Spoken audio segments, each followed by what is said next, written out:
Locked On Podcast Network presents Locked On Sports Today. Let the madness begin. So who will be the king of the craziness? Meanwhile, last year's number one overall seed didn't even make the dance. What happened to Auburn? And on the women's side, why UConn is a lock to win it all. I'm Peter Bukowski, starting your day with the can't-miss stories and biggest debates in sports. You're Locked On Sports Today.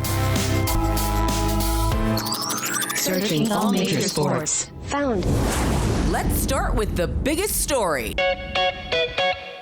Today's episode sponsored by FanDuel. FanDuel is giving you a way to turn that college basketball energy even bigger potential wins with a college basketball parlay profit boost. Head to FanDuel.com to get started. The 68-team field is set. Who's going to win this year's March Madness? Here's Kylan Mills on the set of Fire TV's Bracket Breakdown. Let's check out the number one seed, shall we, gentlemen? Starting with the number one overall seed in Duke, fresh off their second straight ACC Tournament championship, led by the freshman sensation Cameron Boozer. The number one seed and second overall seed, Arizona, just swept the Big 12 regular season and tournament titles for the first time in school history, now chasing a natty. A number one seed in Michigan, having one of the most dominant seasons in program history in just year two under head coach Dusty May, but they did just get bounced by Purdue in the Big Ten Tournament Championship. We'll talk more about that later. And then the final number one seed, the Florida Gators, began their national title defense, looking to bounce back from a loss in the SEC Tournament semifinals. Can Todd Golden squad go all the way once again? Now, before we dive into some of our different takes on the actual field, let's talk more about the language that you might hear throughout the course of this show in the next several weeks, because college basketball almost has a language of its own. And thank goodness we have an interpreter here with us to break all of it down. So, Andy, can you maybe explain some of the metrics people might be hearing about and different lingo in the next couple weeks? Yeah, the language of March is a little bit complicated, Kylan. Thanks for it is. We're going to talk about a couple of different stats here. KenPom is one you're going to see a lot. It's based off a website created by Ken Pomeroy, as you might imagine how the name came to be. Site was started about 30 years ago, so it's been around for a while, but only recently has been used by the committee as an actual metric and evaluating tool. It keeps track of how teams are doing based on their adjusted offensive, defensive efficiency, basically how effective they are based on their schedule, which is important because not all schedules are created equal. We also have the net, which is kind of a sorting tool that the committee has been using for the last 5 or so years. That tracks how effective or how influential each of your wins were, quad 1, quad 2 being the highest quality wins. So it compares how you did compared to some of the better teams in conference play and throughout the college basketball season.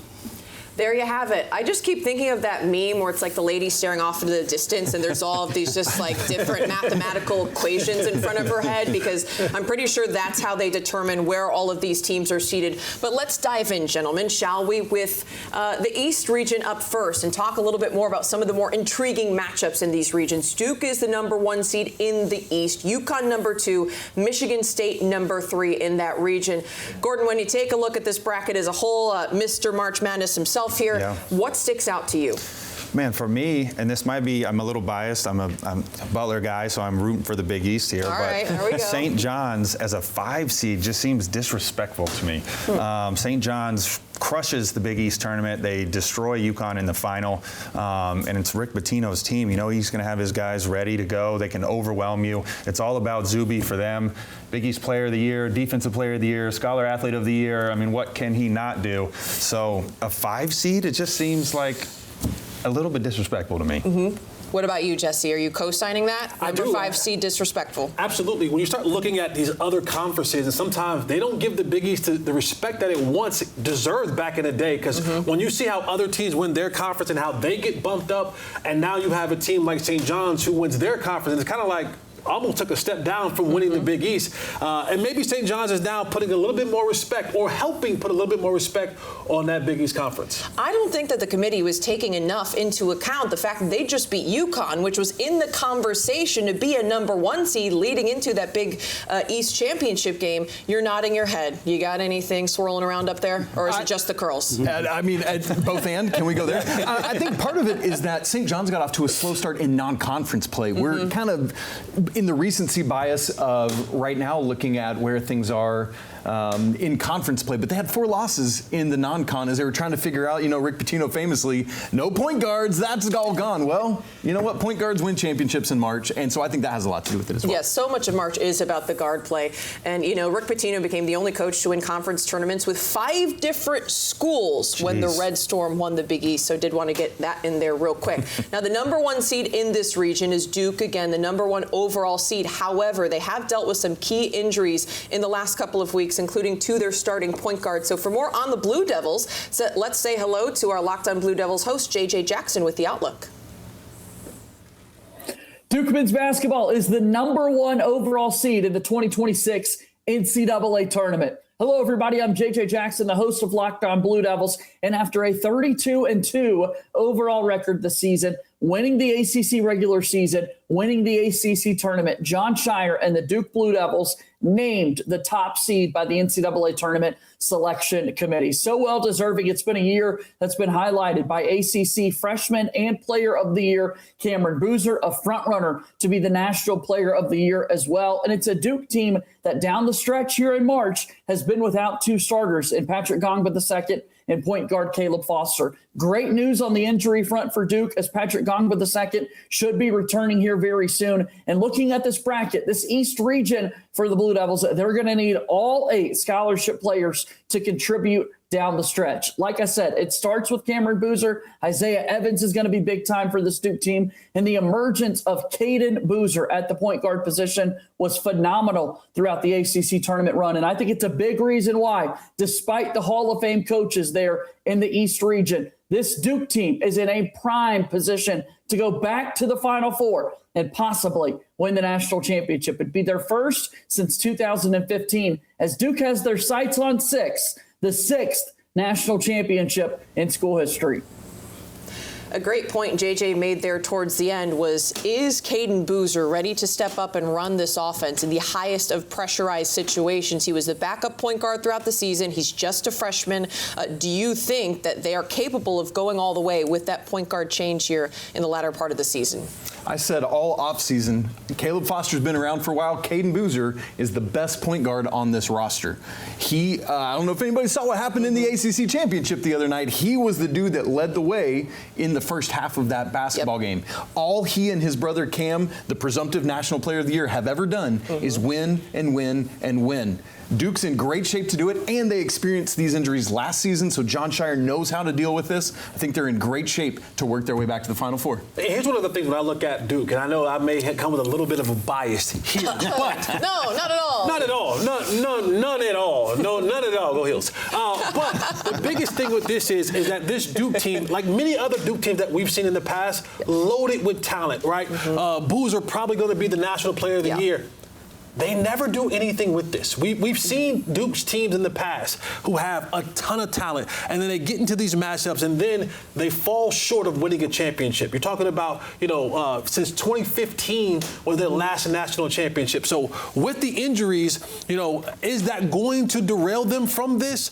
Stay up to date all year on men's college basketball by subscribing to Locked On College Basketball on your favorite podcast app. You're Locked On Sports Today. Coming up, last year's number 1 overall seed Auburn was left outside the bracket on Selection Sunday. Before that, Miami, Ohio found its way into the NCAA tournament, even with a late loss. College basketball is nonstop. Big games, tight spreads, momentum swings every single night. From early tip-offs to late-night West Coast shootouts, there's always action on the board. And now FanDuel is giving you a way to turn that energy into even bigger potential wins with a college basketball parlay profit boost. You can build any college hoops parlay you want. Do you want to pick a 5-12 upset, or do you want to pick a number 1 seed? Doesn't really matter. Whatever fits your mood.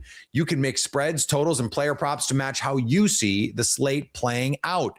Then you apply the profit boost and instantly bump up that potential payout. Go safe, go bold, ride with the team you've been following all season. It's your parlay, your style, now with more upside behind it. Head to FanDuel.com to get started. That's FanDuel.com. FanDuel, play your game.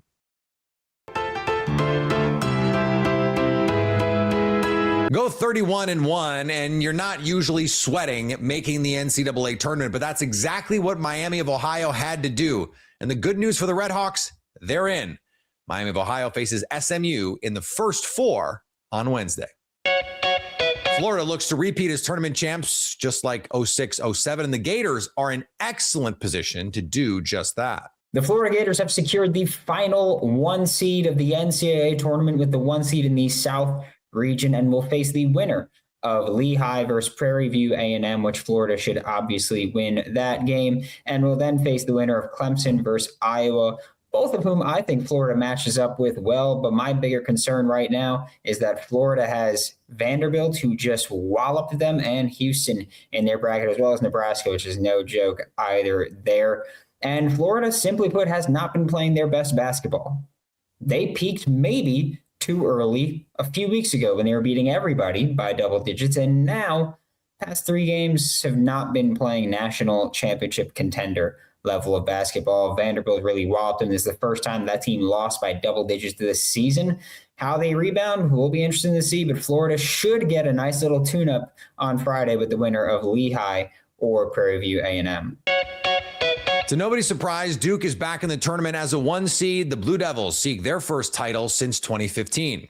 Selection Sunday is here, and Duke basketball, the number 1 overall seed in the 2026 NCAA tournament. Incredible effort from John Shire's team, finishing with a 32-2 overall record, ACC regular season champions, and just won the ACC tournament this week in Charlotte. Pretty awesome experience to be there this week. Now Duke opens up the NCAA tournament on Thursday, taking on Siena in Greenville, South Carolina. Looking at the East region for the Blue Devils, a lot of Hall of Fame coaches that Duke could potentially be matched up with, including the 2 seed featuring Dan Hurley and the UConn Huskies. Excited to see what Duke's going to be able to do in the NCAA tournament. Patrick Gongba II making progress to return from injury.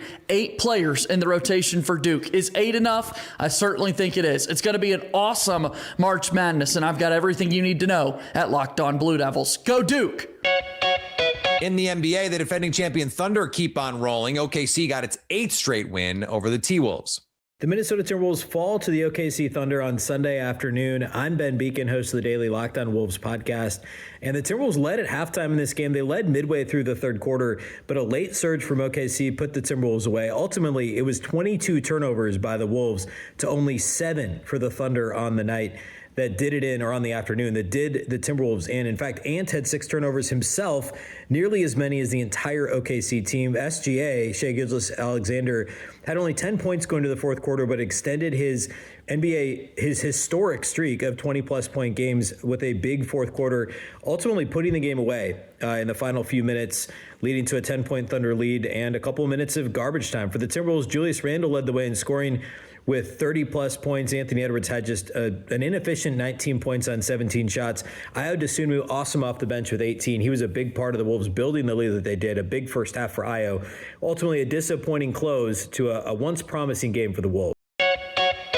It's not quite first to worst, but Auburn basketball went from the number 1 overall seed a year ago to out of the tournament and without their head coach. Zach Backerby from Locked On Auburn joins me now. And Zach, what a difference a year makes, I guess, for this team. What happened to this program?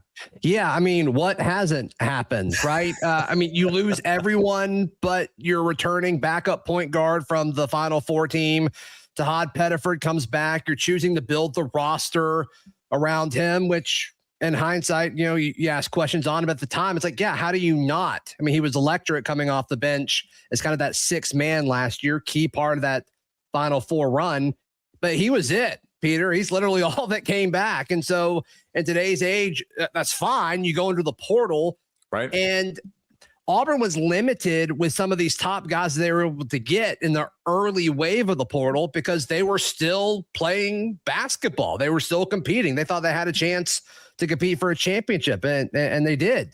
And so a few of these guys were ready to commit, and they chose to go elsewhere. And so Auburn, in response to that, they go out and get Keyshawn Hall, who was at UCF, was the Big 12 leading scorer as far as points per game goes. And you felt okay about that. Then you got the rest of the pieces.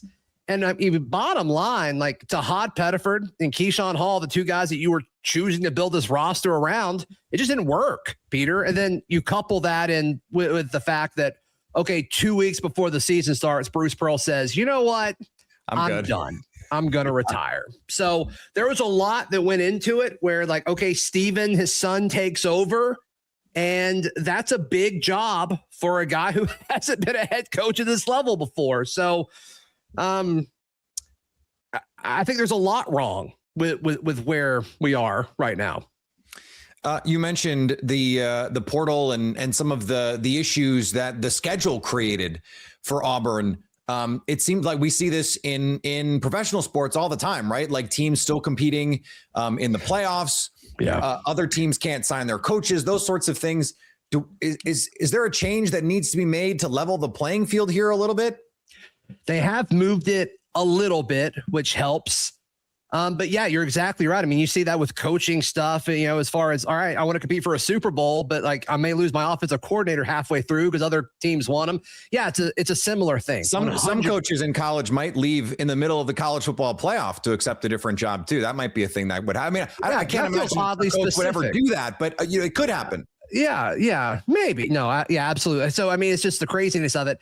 And Peter, I think a big issue is we continue to act like the academic calendar and the student part of student athlete is still part of this. It's a big facade of, okay, well, the sports calendar and all these deadlines and portal windows and recruiting windows, they all have to match and make sense as far as when these kids can enroll and their semester starts and they get credit and all of that.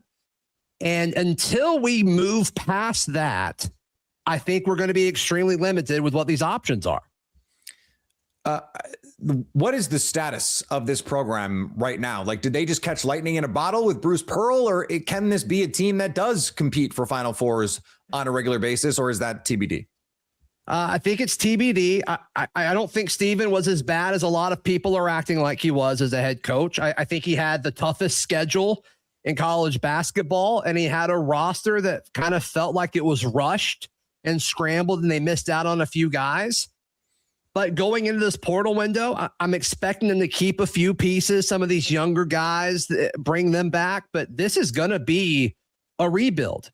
And I think in most cases, it kind of depends in this nuance. I think in this case, it's 100% a good thing. It's 100% needed because the culture that Steven wants to push is not the same one as Bruce. I don't think Steven and Bruce are the same type of coach. I don't think it's a bad thing. I think it's just different. And so some of these personalities that were brought in, I think Steven is going to discipline guys and hold guys to a different standard as far as what happens off the court than what Bruce did, at least at this point in his coaching career. So he's going to have money, talking to folks close to several different situations at several different schools throughout the SEC. Auburn believes they have the fourth highest paid roster in the SEC, which this year, that's not good, but as far as NIL and, being ready to be competitive in the NIL front when the portal does open, I do expect Auburn to put together a pretty solid roster this offseason. Stay up to date all year on the Auburn Tigers by subscribing to Locked On Auburn on your favorite podcast app. Coming up, why the UConn women are a lock for their 13th national title. What if sports were traded like markets? Now you can put your sports IQ to work in real time with Robinhood Prediction Markets. It's not you against the house. It's you participating in a live market. You can buy or sell your positions live all game long. Use your sports knowledge in moments that matter. Robinhood Prediction Markets changes the game.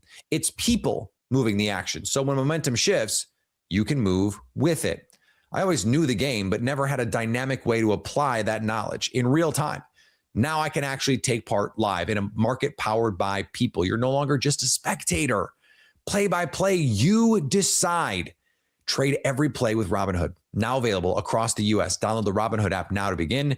Futures and cleared swaps trading involves significant risk and is not appropriate for everyone. Event contracts are offered by Robinhood Derivatives, LLC, a registered futures commission merchant and swap firm.